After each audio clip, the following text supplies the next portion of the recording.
Good morning, everyone, and welcome back. We are coming to you live from outside of the famous Murdoch and Nelson Courthouse once again, where a trial 18 years in the making is currently underway, as former Initech employee Milton Waddams has been charged with a mysterious incident that led to Initech burning down back in 1999. Yesterday, a former fellow co-worker of Mr. Waddams was asked what he knew of Mr. Waddams and his personal history with him. Afterwards, the defense submitted a document that is believed to state that Mr. Waddams was in fact laid off without ever being made aware until his paychecks were suddenly cut. We now go live into the courthouse once again. All rise for the Honorable Judge Richardson. Please be seated. We are here again today because of the technology company Initech versus one Milton Waddams. Mr. Waddams, you are being charged with one count of premeditated arson and one count of cyber theft, with a sum total equaling exactly $305,326.13. The defense and prosecution have agreed to call forth a representative of Initech that is present here today. Can you state your name and occupation for the court, please? Yes, my name is Paul McKinley, and I am a representative of the software company Initech. Please tell me, Mr. McKinley, what qualifies you to be a representative of Initech? Well, I've worked for Initech for 23 years now, and I'm currently in an upper management corporate position. And at the time that Mr. Waddams was being let go and supposedly never being informed of it, I was working at the same level and knew Mr. Bob Seidel and Mr. Bob Porter, who are unfortunately no longer with the company. So does this mean that you would have been made aware of decisions such as an employee being terminated or having their pay suddenly stopped? Objection, Your Honor. Overruled. Answer the question, Mr. McKinley. Yes, I would have been made aware if an employee was terminated and their pay cut for such a reason.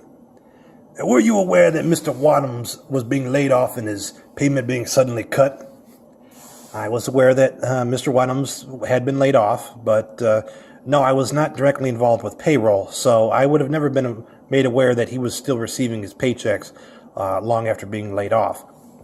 Would you not have been involved in informing Mr. Waddams of his current work status shortly after he was being laid off?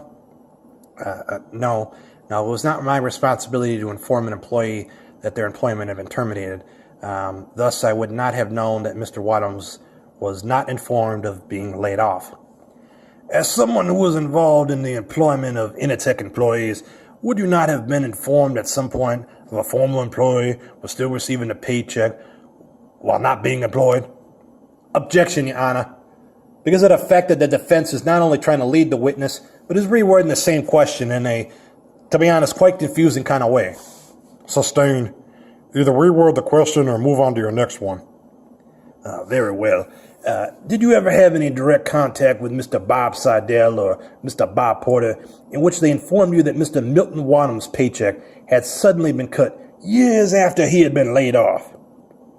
I don't believe so. I couldn't have been the only one who would be contacted who would have that information. The document that has been submitted as evidence, could you read the names of the individuals who signed off on it, indicating that they were in fact made aware of Mr. Waddams' payment being suddenly cut? It's Bob Seidel, Bob Porter, Bill Lumberg, Mike Could you read the sixth name on the list for the court, please? Paul McKinley. And is that not in fact your name?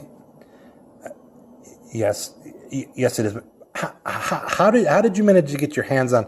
So for the last time, Mr. McKinley, did you know that Mr. Milton Waddams was in fact laid off, yet somehow still received a paycheck that was suddenly discontinued? Yes. Oh my God. Silence in the court. I will have silence in this court.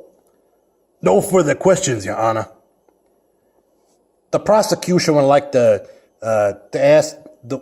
we'd like to ask for a short recess, Your Honor, so that we may be able to reorganize our questioning of the witness. Very well. And there you have it.